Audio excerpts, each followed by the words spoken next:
મીઠાઈ ખરીદતા હોય છે ત્યારે લોકોને નકલી ઘી ભેળસેળવાળી મીઠાઈ હોવાનો ડર રહેતો હોય છે, જેને લઈને બનાસકાંઠાના ગૌ સેવકોએ એક નવી પહેલ શરૂ કરી, જેમાં જંગલ વિસ્તારમાં વિચરતી ગાયોનું શુદ્ધ ઘી અને દૂધમાંથી બનેલી મીઠાઈનું વિતરણ કરવામાં આવે છે.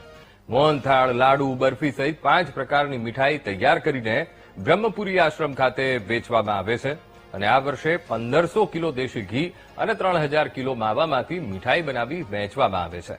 આ સેવામાંથી જે નફો થાય તેને ગૌશાળામાં દાન કરવામાં આવે છે. ત્યારે ભેળસેળવાળી મીઠાઈને બદલે દેશી ઘીમાંથી બનેલી મીઠાઈ વેચીને ગૌસેવામાં ફાળો આપીને લોકો સરાહનીય કાર્ય કરી રહ્યા છે. દ્વારા છેલ્લા 5 વર્ષથી આપણે ગૌમય મીઠાઈ બનાવવાનું આયોજન કરી રહ્યા છીએ.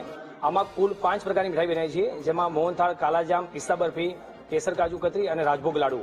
આ મીઠાઈ બનાવવા માટે દેશી ગાયનું શુદ્ધ વલાણાનું 1500 લીટર ઘી તથા દેશી ગાયના દૂધના 3000 કિલો માવાનો ઉપયોગ કર્યો છે. આ મીઠાઈ બનાવવાનો મુખ્ય ઉદ્દેશ સમાજમાં ફરીથી ગૌમાતા પ્રસ્થાપિત થાય, સમાજ ગૌ સેવા સાથે જોડાય તથા ગૌશાળાઓ આત્મનિર્ભર બને, આનો મુખ્ય ઉદ્દેશ છે. ગયા વર્ષે આપણે 5000 કિલો મીઠાઈ બનાવી હતી.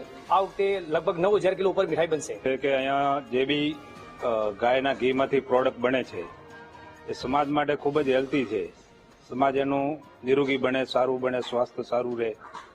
અહીંથી આપણે જે બી મીઠાઈ છે, મોહનથાળ છે, કાજુ કતરી છે, 4-5 પ્રોડક્ટ બનાવી છે, એ ગાયના ઓરિજિનલ વલોણાના ઘીમાંથી બનાવેલી પ્રોડક્ટ છે. તો અહીંથી આપણે બધાય ગ્રાહકે લેવાનો આગ્રહ રાખીએ. એ જે બી પૈસો છે આપણે ગૌના ફક્ત ને ફક્ત સેવામાં જ ઉપયોગ થાય છે. એ પૈસો ને ગાય માતા આપણા માટે ફૂલની તો ફૂલની પાખડી, એ સેવા કરીને આપણે ગાય માતાને એક રાષ્ટ્રીય માતા તરીકે આપણે એક ભવિષ્યમાં બને એવી આપણે બધાએ આગ્રહ રાખીએ. છેલ્લા 5 વર્ષથી મીઠાઈ ખરીદું છું અને હું એક દવાના વ્યવસાયથી જોડાયેલો છું. તો બધા જે સારા ડોક્ટરો છે એમને અહીંથી છેલ્લા 5 વર્ષથી મીઠાઈ ખરીદી અમને આપું છું અને સાહેબ એ શુદ્ધ દેશી ગાયના ઘીમાંથી મીઠાઈ બનાવવામાં આવે છે. અને આ જો મીઠાઈ બધા લોકો ખરીદે તો દેશી ગાયની જે આપણે જે ધીમે ધીમે અધોગતિ થઈ રહી છે એ ફરી પાસે વૃદ્ધિ થાય અને દેશી ગાય લોકો રાખતા થઈ જાય.